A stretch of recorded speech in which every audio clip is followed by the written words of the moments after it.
Well, welcome everyone. Those who don't know me, I'm Travis Cheney. I'm the CEO of Dynamic Directions. Happy that we're able to have a live event here starting off for 2021. This is the first of, I think, six that we're going to be doing this year on our virtual series. We're going to have a variety of different speakers and guests and topics from educational to entertainment. I know our bourbon tasting and our grilling event last year was so well received that I know we're going to bring that back. So I want to introduce and hand over the host chair to Anthony Poto from MFS, who's their National Account Sales Manager. We have a great relationship at Dynamic Directions and with MFS. So Anthony, glad to have you on so you can kick us off here with our guest speaker. Thank you, Travis, and thank you all that are on this call. And congrats to many of you who are just named as a Forbes Bested State Wealth Advisor. It's an amazing accomplishment and something you should be really proud of. We're incredibly grateful for the long-standing partnership with Dynamic Directions. I'm really excited about the opportunity to have Eric Maddox present to all of you today. Before I turn it over to Eric, I thought it'd be helpful to give you just a quick update on MFS and our partnership with Ameriprise. MFS has continued to have strong inflows. We ranked fourth out of 747 firms in 2020 in terms of net flows. We did about 82 billion in mutual fund sales and ended up 17 billion in net positive. We have continued to grow our assets organically to around 600 billion as of the end of 2020. And specifically inside your Ameriprise system, we had a record sales year in 2020 with over 5.3 billion in sales. Off to a great start in 2021 with over 600 million in January, which was 200 million more than even January of last year. We're number 4 in your system in terms of sales. We're number 2 in your system in terms of AUM. And with the recent addition of the MFS Emerging Market Debt Fund, we now have 15 MFS funds in your starting point list, which is the most of any firm. Your IRG research team continues to have strong conviction in our long-term repeatable investment process. And lastly, our wholesalers supported over 5,000 virtual client seminars in 2020. And we would love to continue this partnership and help support all of you in your 2021 events. So a big thank you for your continued support. I do want to turn it over to Eric Maddox. Eric was an Army interrogator in 2003 when he was assigned to a Delta Force team in Tikrit, Iraq. Over a period of 5 months, Staff Sergeant Maddox would conduct over 300 interrogations and collect the intelligence which directly led to the capture of Saddam Hussein. For that, he was awarded the National Intelligence Medal of Achievement, the Defense Intelligence Agency's Director's Award, the Legion of Merit, and the Bronze Star. In 2004, Eric left the enlisted ranks of the military and was hired as the first ever civilian interrogator for the Defense Intelligence Agency. During his 15 years as an interrogator for the U.S. Army and DIA, he deployed 8 times to include multiple deployments to Iraq and Afghanistan, and has conducted over 2,700 interrogations of prisoners from 25 different countries. He now lives in his hometown in Tulsa, Oklahoma, and is a speaker, private negotiator, and interview expert. Please join me, everyone, and welcome in Mr. Eric Maddox. Eric? I am very excited today to talk to you all about the story of tracking down Saddam Hussein. But more importantly, I want to talk to you about how that happened, how to build trust with any individual, whether it's on the battlefield or clients or prospects, listening to them at a higher level than they've ever been listened to in their entire lives. I promise this communication technique, it'll change the way that the world sees you, and it'll change the way that you conduct business with your clients and prospects for the rest of your lives. In 2003, when the United States went into war in Iraq, I was a staff sergeant in the United States Army, and I was a trained interrogator. But I had never actually conducted a live interrogation. Back then, when you became an interrogator for the Army, they also required that you learn a foreign language. And the United States Army had taught me Chinese Mandarin. Well, when you're in the Army and you learn Chinese Mandarin, they decide you're way more valuable as a Chinese Mandarin linguist than you'll ever be as an interrogator. So in 2003, when the United States invaded Iraq, I was living in Los Angeles, California. I was responsible for recruiting Chinese scientists and engineers along the West Coast to provide intel to the United States government. And I was told very clearly, you will never, ever be sent to the Middle East. Well, you can imagine the shock I felt when 3 months into the war in Iraq, I show up to my office in Los Angeles like any other day, and my commander hands me orders for Baghdad. And he tells me, he said, Eric, these orders are just for you, and they're top secret. We don't know what unit you're going to. 10 days later, they put me on a military aircraft for the Baghdad International Airport. And when I get there, I am picked up by this team of soldiers.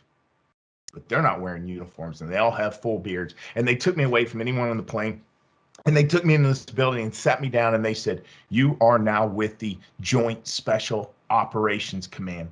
That's the United States military task force responsible for tracking down the most wanted people in the world.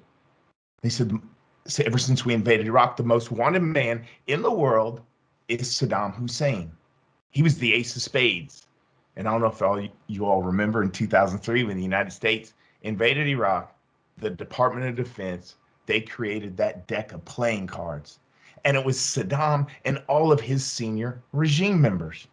One of the bearded soldiers said, Joint Special Operation Command, our exclusive mission in this war is to track down and kill or capture every single person on the deck of cards, mainly Saddam. And I'm sitting there, obviously in shock. And I just said, that's awesome.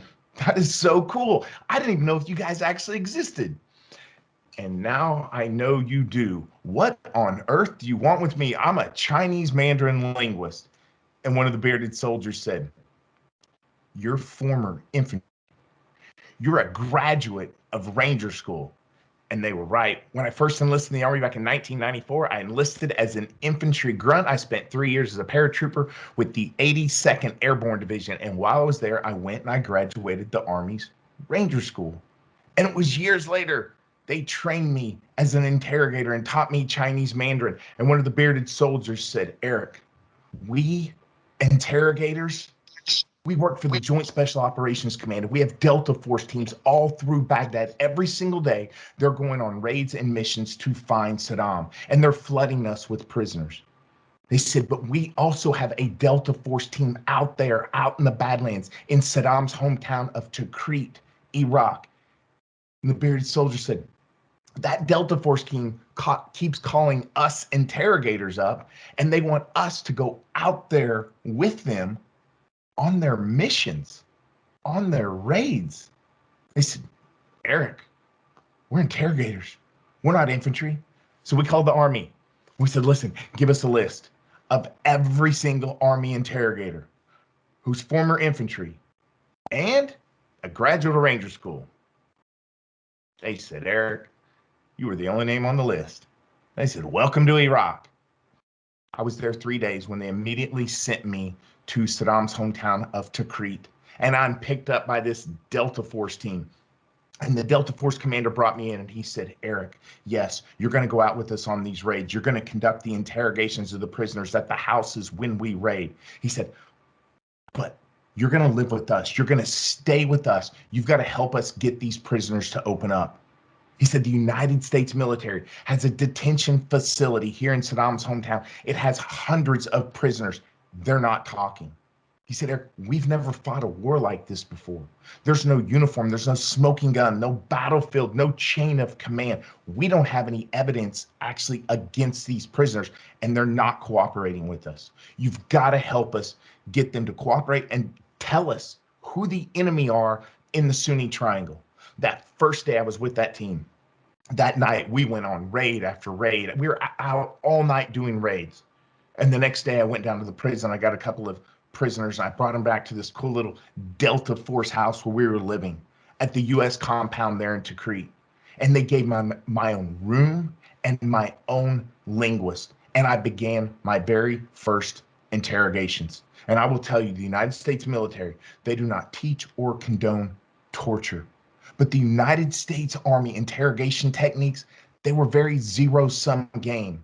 It was this idea that you were going to sit in front of this man, and with conviction, authority, you're going to make this prisoner think you knew everything about him. But most importantly, they taught us, you have to convince them and don't listen to them. They're just going to lie to you. Don't let them make you think they're innocent. And I sat down with this prisoner, and after the first hour, I realized this prisoner is not going to open up. They're not going to cooperate. They're not going to provide me useful information. After an hour, this man will talk to me. And I set him aside, and I brought the next prisoner in, and I realized the same thing. This technique will not work. And I did not know how I was going to gain cooperation from these prisoners. But I told myself, I've got to figure out who they are. What does it mean to be Iraqi and Sunnis and Shia and living under the wrath of Saddam? And the next day, I brought in a new prisoner. I sat him down and I told myself, see how long you can keep this man talking. Just talk to him. And I did exactly what I think you would see in the movies. I was good cop, good cop. And I was asking about his friends and life. And this prisoner, he would answer my questions. We talked on and on, but I still wasn't gaining his trust. He wasn't providing useful information. He wasn't confessing. But I spent hours and hours with this man, and I started to realize there are moments, there are times when this individual does want to be transparent, does want to open up. And that first week, I went through several prisoners. I was spending 12, 14 hours a day talking to these men, and I started to realize the times when they want to be transparent, the times when they do want to open up, it's me. It's my behavior, and it's when I was able to put my ego behind me, not talk to them with the bias of them being the enemy, without this goal and objective of getting them to confess and break and provide actionable intelligence. And the more and more that I talk to these individuals, I realize when I can put my ego, my goals, my agenda behind me and just listen to them for them, they really started to be transparent. And they started to explain to me what they knew about the insurgency. And as I went week after week, I created this process of listening to these individuals, not just about what they were telling me, but listening to what they wanted to tell me for them, exclusive of their goals, their agenda, their needs, and their fears. And as I developed this process, these prisoners really started to open up. And they started not only telling me about what they knew about the insurgency, but how it was made up. And eventually, they started to give me targets, actual locations where they were telling me, Eric, you can find other fighters at these locations. And I went to my Delta Force commander. His name was Bam Bam. And I went to Bam Bam. And I said, the prisoners are given targets. We can actually find people we're looking for. And Bam Bam looks at me and he said, Eric, we love what you're doing. Man, you are giving us a great picture. You're doing a great job. We're not putting Delta Force. He said, Eric, these are the most elite, highly trained soldiers in the world. We're not putting them out there on the battlefield based on the enemy's information. And I told him, I said, Bam Bam, I have gotten these prisoners to a point where we trust each other at a higher level than I knew can exist. They're trying to help us. And Bam Bam looks at me and he said, give me 2 targets. Give me 2 locations. You know they're telling you the truth. And I gave him 2 targets. And that night, Bam Bam and the team, they raided both the houses. And for the first time that I'd actually been with this team, we captured 2 men we were looking for. And I brought them in and I told Bam Bam, I said, watch me do this. Watch me talk to these men. As we brought the first one in, from the time we brought him in until the sun came up, this man came to our side, he opened up, and he gave us targets. And Bam Bam brought me aside and he said, all right, Eric, when you do this thing, when you do this, he said, we can't put these prisoners back into the prison, back into the system. They'll get sent away. He said, they're going to live with us.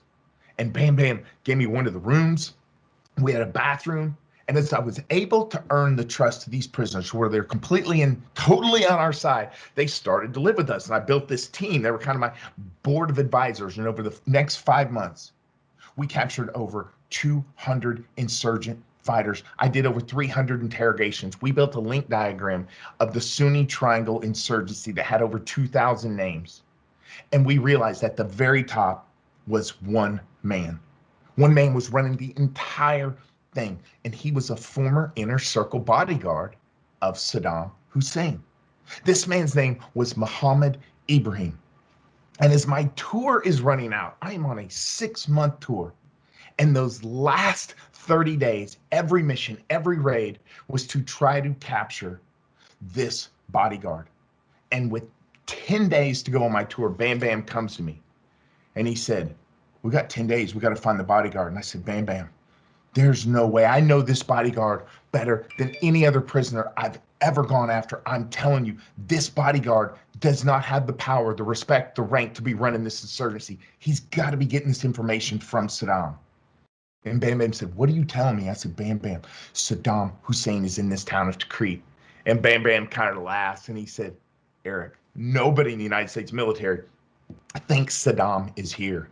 He said, "This town of Tikrit, his hometown, it has 20,000 people." He said, "When the United States invaded Iraq, we dropped 15,000 soldiers in Tikrit." He said, "Eric, we've been through every single house." And I said, "Bam Bam, he's here." He goes, "If he's here, we have to prove it in the next 10 days. He goes, "You're leaving in 10 days. And they've already told me they're not giving me another interrogator because they don't think this town matters." And with 8 days to go on our tour, we captured a business partner of this bodyguard. And he led us directly to the driver of this bodyguard, Mohammed Ibrahim. And I brought in the driver. I talked to him. I connected with him. And he opens up. And he said, "Eric, I'm the driver of Mohammed Ibrahim. He was a bodyguard for Saddam Hussein." He said, "My job as Mohammed Ibrahim's driver, I deliver every order for every attack since this war began. I deliver the orders for the attacks and millions of dollars every single week." And he looks at me and he said, "I take all orders from Mohammed Ibrahim." He said, "He's taking all orders from Saddam." I said, "Where's Saddam Hussein?" And the driver said, "Eric, I do not know." He said, "There's only one man that knows, my boss, Mohammed Ibrahim." And I told the driver, I said, "You know, I'm going to get you out of here." I said, "But you've got to take me to your boss, that bodyguard." And the driver looks at me and he said, "Eric, every single night, I drop that bodyguard, Mohammed Ibrahim, off at one of 5 safe houses." And he gave me all 5 locations. He said, "He'll be at one of these houses tonight." And with 6 days to go on my tour, I went to Bam Bam and I said, "My guy just broke." And I told him the whole story and he goes, "We have 6 nights left. So tonight we're raiding all 5 houses." And that night we raided all 5 locations. We knew we couldn't miss our guy. But the bodyguard wasn't in any of those 5 houses. And Bam Bam brought me back like 30 prisoners from all 5 of these houses. And what used to take me hours, I could gain the trust with these prisoners in minutes. And within minutes, one of the prisoners said, "Eric, yes, I was running a safe house." Another prisoner said, "Yeah, I was running a safe house for the bodyguard." He said, "Eric, you've gotten too close to him. You scared him out of town. He went to this town of Samara." And the prisoner told me, "Eric, Mohammed Ibrahim, that bodyguard, he has a sub-commander in Samara." And he gave me the location of the house. He said, "Mohammed Ibrahim will be there." And I go to Bam Bam and I explain the story. And he said, "We have 5 nights left." And that night we went and we raided that sub-commander's house in this town of Samara. But the bodyguard was not there. But the sub-commander's younger brother was there. And within 20 minutes, the younger brother tells us, he said, "Eric, Mohammed Ibrahim, yes, you scared him to this town of Samara, but he didn't come to my brother's house. He said he rented a house in Samara, 1 block from where you captured me. That bodyguard's there right now." And I went and I told Bam Bam. And he said, "We have 4 nights left. We're raiding that house tonight." And that night we went and we raided the rental house of the bodyguard. We knew we could not miss him, but he wasn't there. My bodyguard wasn't there, but his 20-year-old son was. And Bam Bam quickly brought me back the 20-year-old son. And he said, "Eric, we have 2 nights left." And that first day I talked to the boy and we connected.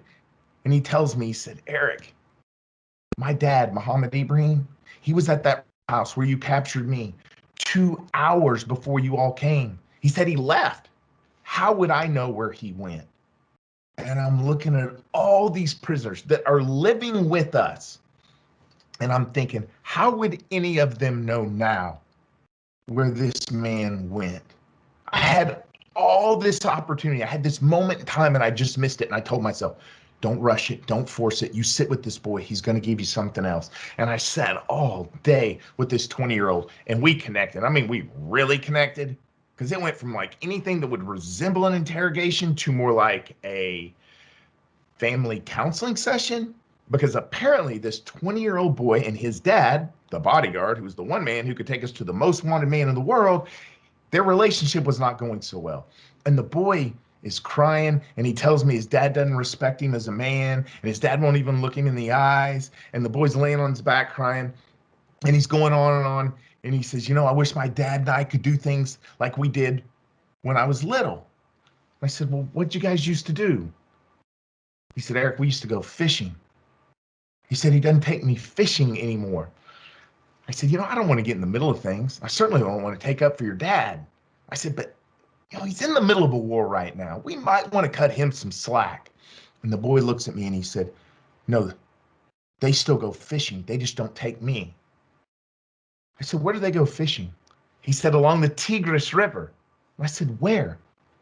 He said, along the Tigris River in Samara. They just built this fish pond next to the river. They fish on the river next to the pond. And when the boy told me they built a fish pond, I remembered one of the early interrogations I did when we got to Tikrit. We captured the cook of Saddam Hussein. And he was a cook. He's wide open. He didn't care. And the cook said, Eric, I've cooked every meal for Saddam since this war began. It's the easiest job in the world. He said, for 8 straight years, all Saddam really, really likes is this fish dish.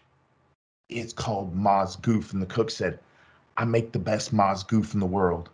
I'm Saddam Hussein's cook. And when the boy told me they built a fish pond, why are you going to build a fish pond during the middle of a war? Unless you need to stock the pond for your brutal dictator boss, because you can't go to the market because the United States has occupied your country. And I went to Bam Bam and I explained him the whole story. And he said, your flight's leaving tonight at 3:00 in the morning. We have one night. He goes, I guess we're going to a fish pond. And that night, Bam Bam and the team raided this fish pond along the Tigris River in Samara, and they built this little bitty shack, and they go in and they captured 2 men. And Bam Bam calls on the radio, and he said, Eric, it's nothing. It's just 2 fishermen. It's not the bodyguard. It's not Saddam. He said, get all the prisoners from the house that were living with us. Go to the helicopter pad. You're flying back to Baghdad. And Bam Bam meets me, and he gives me the 2 fishermen. We load up all these prisoners, and he looks at me and he said, you don't quit. He said, it'll be a couple of days before you leave the country. Get me one more target. And I fly to Baghdad and I see all the interrogators that I hadn't seen in months. And they tell me my flight is leaving in 3 days. And that first night I brought in the fishermen and I went back and forth and I finally got one of those fishermen to break. And the fisherman looks at me and he said, I work for the bodyguard, Muhammad Ibrahim. He said, Eric, I catch fish out of the river and I put it in the pond. And I said, where did he go? Where did the bodyguard go? And the fisherman said, Eric, the bodyguard, Muhammad Ibrahim, he's my second cousin. He said, a couple of days ago, he came and got the address of our mutual aunt and uncle in Baghdad. He said, I think he's gone to hide from you all in Baghdad. And we got the sketch and the map, the exact location of the house. And I'm thinking, it's awesome. We're in Baghdad. And I called the Bam Bam of Baghdad, the Delta commander in Baghdad. And I explained the whole story. I said, I need you to do this raid. He said, Saddam Hussein's not Tikrit. He said, Eric, if he's not Tikrit, I don't care where his bodyguard went, but I'll put it on the list. I said, what does that mean? He said, we're really busy around here. We do about 5 raids a night. I'll put it on the list. And that's all I heard. And my days came and went, and I'm leaving the country at 8:00 in the morning on December 13th, 2003. And at 2:00 in the morning, the Bam Bam of Baghdad calls into the prison. And he said, Eric, we had a slow night. We did your raid. That bodyguard was not there. We can bring you the prisoners from the house if you want. I said, yeah, bring them in. And he brought me the prisoners from the house at 4:00 in the morning. My flight was leaving in 4 hours. Under no circumstances were they going to let me stay any longer because nobody thought Saddam was in Tikrit. And I brought the on the home, and I sat down and I told myself, you listen to him, for him, you solve for him. And it took me an hour until I realized this man's not from Baghdad. This man's from Tikrit. And at 6 o'clock in the morning, finally I figured it out. I realized, oh my goodness, this is the deputy under my bodyguard. This guy was towards the top of my huge link diagram. And at 6:15, my prisoner breaks and he says, I'm the deputy of the bodyguard, Muhammad Ibrahim. And I said, I need you to take me to him. In my mind, I'm thinking, if you could do it in the next 15 minutes, that would be great. And he looks at me and he said, Eric, last night, when your soldiers captured me at that house, he said, the bodyguard, Muhammad Ibrahim, he was sleeping in the bed next to me. And I thought, did they capture my bodyguard last night and they didn't know it? And I went to the guards. I said, bring me any prisoners from any raids last night. And there were just 3 prisoners sitting on the ground, handcuffs behind their back, hoods over their head. And I started lifting up hoods. And before I even got the last hood off, I knew what I was looking for. My bodyguard was supposed to have a chin like the actor John Travolta. You know that chin? And before I even got the hood off, I saw that chin. And I looked at it and I said, you're Muhammad Ibrahim.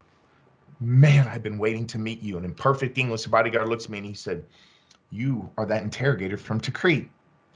He said, I've been waiting to meet you too. It's 6:30 in the morning. My flight leaves at 8. I had 1.5 hours to gain the cooperation of the one man Saddam Hussein trusted to never ever give up his location. And at 7:45, after listening to him, solving for him, he looks at me and he said, I don't know if I should do it.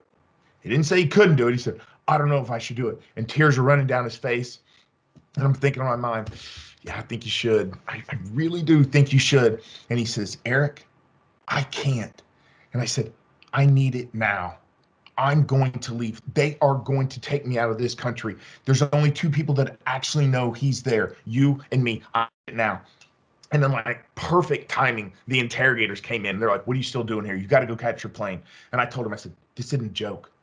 I'm actually leaving the country. I need it now. And he said, I have to think. And I'm into his cell. And I said, I need it. I said, you're going to go in that cell. You're going to change your mind. I know how this story ends, but I will be gone. You're never going to see me again. And I put him in his cell and he looks at me and he goes, I have to think. And I said, okay, I will be gone. When you change your mind, you're going to take us to Saddam. I need you to do me a favor. I said, go crazy. Go nuts. Make the guards come in here when you're going to take us to Saddam, because nobody's going to talk to you again. They don't know what you have. And I put him in his cell and I left. And I went and packed my bags, and a few minutes later, they drive me across the tarmac. I am leaving the country. And as we're going, the senior interrogator, he asked me, he said, what'd you do to that prisoner? I said, I didn't do anything to him. Why? And they said, guards are really worried. They think your prisoner's trying to kill himself. He won't stop banging his head and yelling and screaming in his cell. And I told him, I said, my man just broke. And I jumped out of the truck, ran to the prison, grabbed Muhammad Ibrahim out of his cell, sat him down in the chair, took off his hood. And I said, where is he? And he looks at me and he said, Eric, we got to go. We got to go right now. I said, where are we going? He said, we're going back to Tikrit. He said, Saddam's in this little village just south of Tikrit called Adwar. He's at the farmhouse of a man named Kais, name it Jassim. And I got up the map and we drew the sketch, and he looks at me and he said, Eric, we got to go now. And by this time, the interrogators are back. And I went outside and I said, my guy just broke. They said, go get on the plane. I said, you understand, Saddam's in Tikrit. They said, Saddam Hussein's not Tikrit. Go get on the dadgum plane. And I gave him the sketch and the map, and I said, please call Bam Bam. Tell him Muhammad Ibrahim's dying to take him to Saddam. And I gave him the information, and I left. They took me to that flight, and I left the country. And you were at this task force. You don't just go home. They fly you to Doha, Qatar, to the headquarters of the Joint Special Operations Command. And you've got to give a top secret out briefing just to get back to the United States. And the next morning, I show up for my briefing. They knock on a door, and a senior officer opens up. He looks out and he says, all briefings today have been canceled. Clunk. And the sergeant knocks on the door, and he said, Staff Sergeant Maddox cannot leave the country until he gives his briefing. And the senior officer looks at me and he pulls me inside and he said, "You're Eric Maddox?" I said, "Yes." He said, "Eric, briefings are canceled. We got him. Your bodyguard did it. We got him last night." I said, "How'd it go down?" He said, "When you left, we called Bam Bam. And Bam Bam and the entire Delta Force team got on a helicopter, flew to Baghdad, picked up the bodyguard, went to Tikrit, planned to execute the raid to the farmhouse of Qais Namek Jassim. And they couldn't find Saddam. Bam Bam and the team looked for an hour, and after an hour, Bam Bam goes to the truck, pulls Muhammad Ibrahim out, takes off his hood, and he said, "Where is he?" And the bodyguard asks to hold Bam Bam's hand. He won't say anything. He grabs him by the hand, and he leads the entire team around the back side of the house, turns to the team, won't say anything, and starts kicking with his feet. He's kicking up the sand. And they realized he found a rope. He just kicked up a rope, and they moved him aside, and they dug, and the rope was connected to a lid. And they cleared it off, and they have their weapons drawn, and they look at the bodyguard, and he's looking at him going. And they reached down, and they lifted up the lid, and there he was, Saddam Hussein. He was pinpointed by the one man he trusted to never ever give up his location. And that man broke in less than an hour and a half because he was listened to. I still was not allowed to go home. I was sent immediately to Washington, D.C., to the Pentagon, to the office of the Secretary of Defense, Donald Rumsfeld. I briefed Secretary Rumsfeld and all these admirals and generals on tracking down Saddam. And they loved the way the United States military found Saddam. But most importantly, he loved the interrogations. And he looks at all these admirals and generals and he said, "I want my own team." He said, "I want my own team of interrogators." He goes, "I don't want to borrow interrogators who are Chinese Mandarin linguists in Los Angeles." He said, "I want my own team, and Staff Sergeant Maddox will be my first one." So by the time I got back to my office in Los Angeles, California, I had an email from the Office of the Secretary of Defense. Apparently over that weekend, Secretary Rumsfeld had received the approval for funding to have his own 30-person civilian interrogation team that would fall under the Defense Intelligence Agency. And I was being offered the first position. To this day, I don't have any idea if I had a choice whether or not I took that job, but I took it. My first assignment, they said, "Go teach this thing.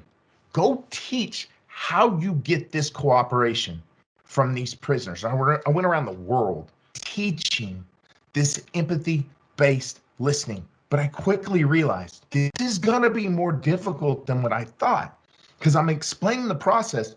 All I'm hearing from every person that I explained it to is they said, "Eric, we hear the same things you do." And I'm thinking in my mind, yeah, you may hear it, but you're not listening to it. But my next assignment is I was sent back out with the Joint Special Operations Command. But this time I had 6 of these civilian interrogators. And I told them, I said, "We're going to do interrogations side by side." And as we're doing these side by side interrogations on the battlefield, I realized they're hearing a completely different conversation than I am. And as we worked over the next 6 months, we did hundreds, thousands of interrogations. And we realized we have a listening problem. And I'm going to give you some statistics. On average, people only listen to 25% of what they hear. Why is that? Through these hundreds of thousands of interrogations, we realize it's the way our brains work. We can actually hear 5 times faster than the average person talks. What does that mean? It means during a conversation that because we're naturally selfish and self-centered, when we're listening to someone speak to us, it sounds like they're talking really, really slow. And what happens? We get bored out of our minds. And what do? We fill our mind, that capacity, with anything else we want because we're so bored listening to people talk. What do we fill that capacity with? We fill it with things that are priority. Things that matter more to us. But what we also discovered is when it comes to listening, the human brain cannot multitask. So we hear at 20% capacity. But we take that excess 80%, we fill it with our priorities. These become listening distractions. And instead of compartmentalizing, it covers up, it clouds, it filters what we hear. And that's how we get our listening down to 25%. So as a team, over the next 6 months, we said, okay, let's start listening out our distractions. Well, there's like thousands of them. But we can break them down into 6 categories. These are the 6 categories of listening distractions, categories 1 through 6. Category 1 being the least significant. That means this lowers your listening the least. And category 6, it's the most significant. It's the one that lowers your listening the most. Category 1, listening distraction. Immediate non-biased distractions. What does that mean? Immediate non-biased. Non-biased, it doesn't have anything to do with the person that you're listening to, but things in your immediate area. Right now, if you're watching me on your computer screen, but behind the screen, you have a TV on, even if it's on mute, that's going to lower your listening. The temperature of the room, if the clothes you're wearing aren't that comfortable, all these things lower our listening. Category 2, personal non-biased distractions. What does that mean? Non-biased, it doesn't have anything to do with the person that you're listening to, but there are things going on in your world that are priority over this conversation. If after this presentation, you have a meeting with one of your top clients and you're going to have to give a presentation, how much are you actually listening to me? If you have a child that's struggling in school, or you have a family member ill in the hospital, all these personal issues lower our listening. Category, super interesting. Lack of topic familiarity in the conversation. How many times have you been talking to somebody in an industry that you're not familiar with, using acronyms and nomenclatures? What happens? We want to hear them, but somebody can use a single term that you're not familiar with, and what does our mind do? We get wrapped around the axle on that single term. It lowers our listening. Category 4, 5, and 6. This is where we make all of our money. This is where our biggest distractions come in. Category 4, distraction. Biases towards the individual you're listening to. Our preconceived notions about how we believe this individual sees us or the topic of conversation. How many times are we talking to a client and we know, oh, they're so slow to make a decision, or this is the person that always wants to be right? Even if they've earned the bias, it still filters the words that they're saying to us and lowers our listening. And category 5, this is the big one. This is the one I want you to think about and focus most on today. Category 5, listening distraction. Thinking about your goals, your objectives, your agenda during the conversation. How many times are we listening to one of our clients, one of our prospects, and what are we doing? Yes, of course, we want to solve their problems. That's what we do. We're problem solvers. But if, as we're listening to them, we're thinking about how can we become sticky? How can we increase the relationship? How can we upsell? What happens? They start talking. We hear a word or a lead or an opportunity, and our mind diverts, and it separates us from listening to them, and they know it. And category 6, this is the catch-all. You guys probably already know what it is. The biggest distraction we have is thinking about what we're going to say next during the conversation. Imagine you're talking to a client. You have a preconceived notion about how they see this topic of conversation. They say something that gives an opportunity to not only sell them a product, but also hopefully change their view of this conversation. And you're creating your next statement to be smart and pithy and timely. I mean, it's a miracle we even listen at 25%. And what we realized is this: if we can identify our distractions, compartmentalize and marginalize them, we can increase our listening from 25% up to 50. And that's 50%, right? That's fantastic. No, I'm going to give you another statistic. I've done 2,700 interrogations. This team of 30 interrogators, we have done thousands. We break prisoners at 65%. You say, is that good? Of all the prisoners who have been interrogated since 9/11, the thousands and thousands of prisoners, using the old interrogation techniques, prisoners break at 4%. 4% compared to 65%. And it's not because we got our listening to 50%. It's because we get it deep into the 80s and 90s, and it comes down to this one thing. If you hear anything I tell you today, please listen to this. We gave ourselves an agenda. Yes, we must have an agenda during a conversation, but the primary purpose when we have conversations is to seek to understand the perspective of the individual that we're talking to with regards to that type of conversation at that moment in time. What does that mean? It means we put ourselves in their shoes with the exclusive purpose of everything they say to us going, what does that mean to them? And then most importantly, we learned this trick. When somebody makes a comment to us, the one thing we don't ever do is paint the picture of their life for them. If somebody tells us it's a tricky situation, I have an odd relationship, we don't paint the word tricky. We don't assume what odd means. We always know this is our opportunity to discover for them. And what we realize when we hear these breadcrumbs, these key words that in every conversation people drop in every single statement, that communication between two individuals, it's a test. It is a test. Every time you speak to someone, whether it's your spouse, your best friend, one of your colleagues, a client, or a prisoner you just pulled off the battlefield, the first thing that people want to know is this conversation about you, or are you actually listening to me?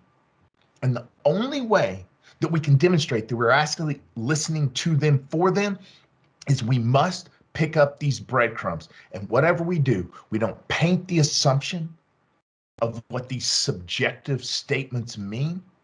And then most importantly, we don't listen to a need, a concern, a question and say, how can I fulfill my agenda? Because our agenda is to understand. And this remarkable thing happens when you have somebody in a conversation. Within 3 minutes, they will drop at least 5 breadcrumbs. And if you pick up, identify these breadcrumbs and return them, not in a solution, but in a discovery for them, not only does it elevate your listening deep into the 80s and 90s, but it answers that key question. Right now, is this conversation, is it about you? Or are you actually listening to me? Last year, 2020, I presented empathy-based listening to over 25,000 financial analysts. And it comes down to the fact that trust, it's everything.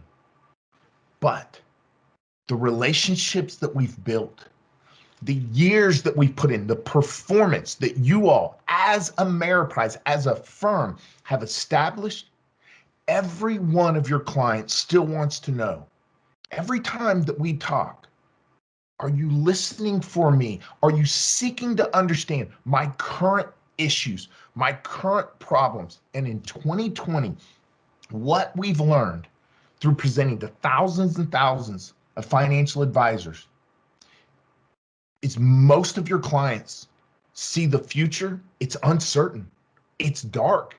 It doesn't mean it's bad. It's just unknown. And they don't expect you all to say, here's what the future is going to look like. They just want to know, when I go through this journey, this unknown, are you seeking to understand my needs, my concerns for me as they pop up?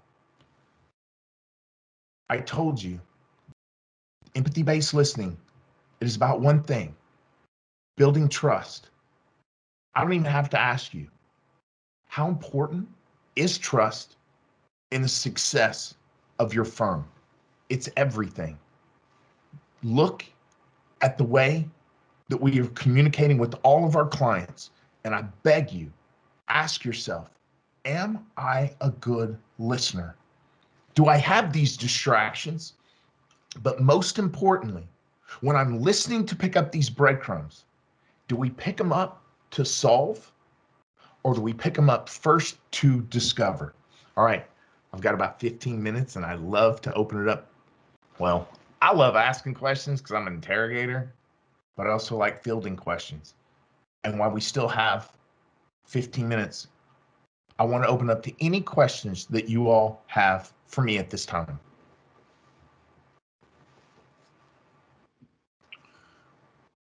Thank you, Eric. I think what might be helpful here for conversation purposes, if you've got a question, why don't you type it in the chat box? Therefore, we can pass that on to Eric, so we don't have to keep muting. There we go. Someone just put that in there. Okay. Yeah. If anyone questions, feel free to drop them in the chat box.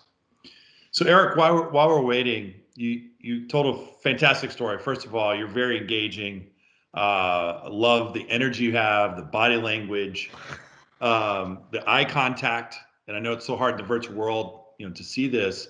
Talk a little bit about those aspects as it relates to listening, with the facial expressions, the body language, and all that goes along with the earning that trust, if you could. So that's a great question. And people often say, so Eric, what you're saying is being a good active listener. And I said, well, what does active listening mean? It says, open body language, eye contact, nodding up and down. I said, whoa, just so we're clear, that is the fruit of good listening. Good listening is all inside the mind. When we remove our distractions, people know when they speak to us, when we're following their story, that's where the nodding up and down, that's where the eye contact comes. And I will also say this, it's very important. 2020 changed the way that we communicate with our clients, right? We don't have those face-to-face. And it's extremely important because what we know is the proximity in communication is very important. When you're sitting in the same room, when you're eating lunch together and had the opportunity to shake hands, we're grabbing all that energy and the proximity. There is a connection there. The problem is this. We started to lean on that proximity as the only connection. So we said, okay, I've got the proximity of trust. We've worked together. We've demonstrated how capable we are. So the problem is the words that we were transferring back and forth, it was just trying to persuade. It was listening for our agenda. And so what we realized in 2020, now that we're communicating on computer screens, that proximity trust is gone. And what we'll see, what you may see, is that many of your clients are like, I hate Zoom. I don't want to connect this. Just call me. Or even worse, saying, why did we have this call? You could have just sent me an email. If you're starting to hear that, I need you to understand, we've got to go back to the Zoom. Virtual communication can be even more impactful than face-to-face, but we have to replace the proximity connection to the empathy-based listening. Every single person that you're talking to, remember, they still have that question. What is this about? Are you actually listening to me? And I will say this, many people are scared. There's unknown, but I challenge you to know this. We may never get a greater opportunity to acquire new clients, get the strongest referrals than the connection that can be built by demonstrating this type of trust, which is the empathy-based listening, beyond that proximity trust. So we can look at it as two ways. We can say, oh, this is a hindrance. I lose that proximity. But we can also say, if empathy-based listening is correct, the highest level of trust says, when they speak, I'm going to discover for them. Because the overwhelming majority of our clients, they have new problems. That's what we always say. Empathy-based listening is about seeking to understand the perspective of the individual that you're listening to with regards to the topic of the conversation at that moment in time. Because when the new challenges and fears come up, if we discover the newest challenge, the newest fear for them, you will have a much higher level of trust than even those face-to-face meetings. Travis, I hope that answers your question. That was a fantastic. I mean, you applied what you just taught us and the importance of that now with the way we changed in communicating. So a couple questions here, Eric. One relates to, from Gary Scott, what happened to the prisoners, detainees after the interrogations were completed and you found Saddam Hussein? Gary, great question, right? That's the fun question. What happened to these guys? So the one thing that the deal, right? Like, I had to help Muhammad Ibrahim, the bodyguard. And the beautiful thing was that Saddam forced him to get his whole family involved to help support his insurgency. So at this prison, I had 40 of his family members. And I said, I'm getting them all out of here. And we're going to protect them. We're going to hide their identity. Muhammad Ibrahim knew he couldn't leave. He didn't want to leave. He would have been killed. He was a lightning rod. So all 40 family members were released within the week. Muhammad Ibrahim stayed for 3 years. Then he was released. My favorite was the driver. The driver was our big helper. And Saddam had a $25 million bounty. Well, when that information to capture the most wanted man in the world is given by prisoners, nobody gets that money. That one's on the house. But we did bring in the driver. We gave him a suitcase, a briefcase of $250,000. And we said, take this money and leave. We said, we don't ever want to see you again. And the driver looks at the money and he looks at us and he said, you won't. Nice. Very nice. One other question from Jeff Rohr. Did you start an interrogation with the end in mind, or do you simply go with the detainee's flow and hope it ends productively? Jeff, awesome question, right? I flow with the prisoner. Clearly, I have to get what I need. But there's a number one saying. I think it applies in interrogations, and I promise it applies as a wealth manager. So if you want to be a great interrogator, you need to understand one rule. You must identify and address the needs of your prisoner, and they will address all yours. So with that in mind, I don't know the path to help them, but they do. Now, they don't know what I'm capable of, and many times your clients don't know what you can do for them, but they know the path, and that path is always slightly different for each person. So for me to go, I've met someone like you, let me assume you just want to get released, right? Let me give you an example. If I bring in a prisoner and said, I'm going to get you out of here. Prisoner goes, great, let me go. Well, you got to help me. Here's the problem. If a prisoner helps us and the world finds out in their town, they're dead. Prisoner does not need to be released. A prisoner needs to be released and there be no ramifications, which means I need to protect their information. How do I do that? I learned early on. I don't know how to do that for a prisoner, but they do.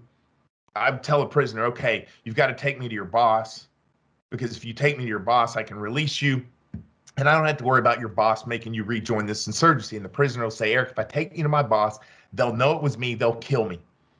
And we'll sit there and the prisoner will go, but I have an idea, Eric. See, I know there's bad guys out there you're not aware of. There's some that live on the other side of town.